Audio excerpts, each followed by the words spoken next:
Ovo je jedan od najboljih starinskih ručkova iz Rerne, jeftin, brz i veoma ukusan od toliko malo sastojaka.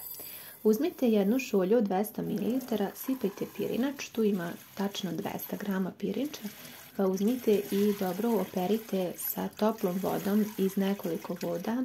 Kada vam voda postane ovako potpuno prozirna, onda ste dobro oprali pirinač i ostavite ga sa strane da nabubri. Za to vrijeme pripremila sam jednu veliku glavicu crnog luka i jednu manju. Vi možete i dve srednje, zavisno kako imate. Pa isecite crni luk na veoma sitno i stavite u jednu tepsiju. A potom pripremite i 3 ovako velika krompira.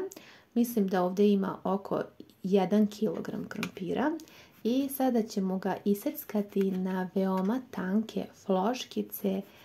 Evo, pogledajte, ja ću vam prikazati koliko je to tanko. Kada pripremate jela iz Rerne, onda je poželjno da uvek seckate ovako tanko kako bi se što pre ispeklo.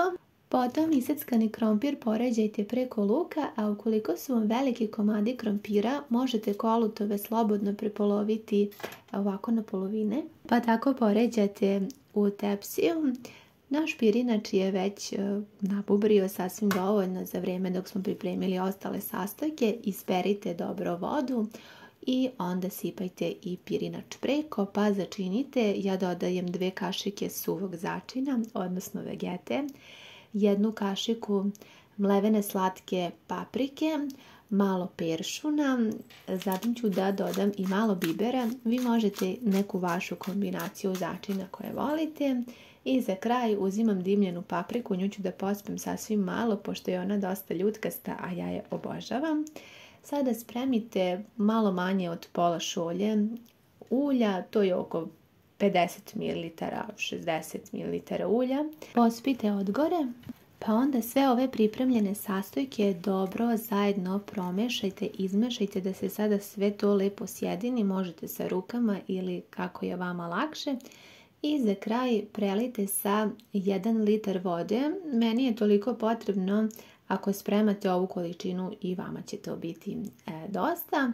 Ovaj ručak je odličan ukoliko nemate vremena. Jednostavno da sve pripremite za nekih 10 minuta i da onda stavite na pečenje i da ste mirni što se tiče ručka, a veoma je zasitno i veoma je ukusno. Vidite, voda treba da prekrije krompir i još malo iznad toga da pospete, to je dovoljno. Ovaj ručak se peče u Rerni koja je zagrejana na 200 stepeni oko 40 minuta.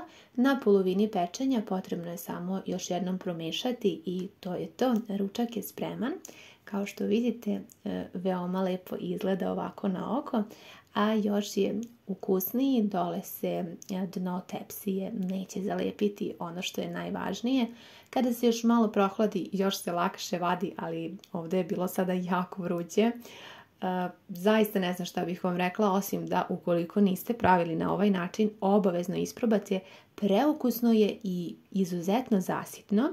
Vi možete unutra da stavite, na primjer, i malo neke slaninice ili nekog kulena, šta imate, šta volite, ali u svakom slučaju i bez toga je veoma zasitno i izuzetno ukusno ovo jelo koje vam predlažem, kažem, da isprobate. Nadam se da će vam se svidjeti. Pišite mi vaše utiske, hvala na gledanju i ljubim vas sve puno.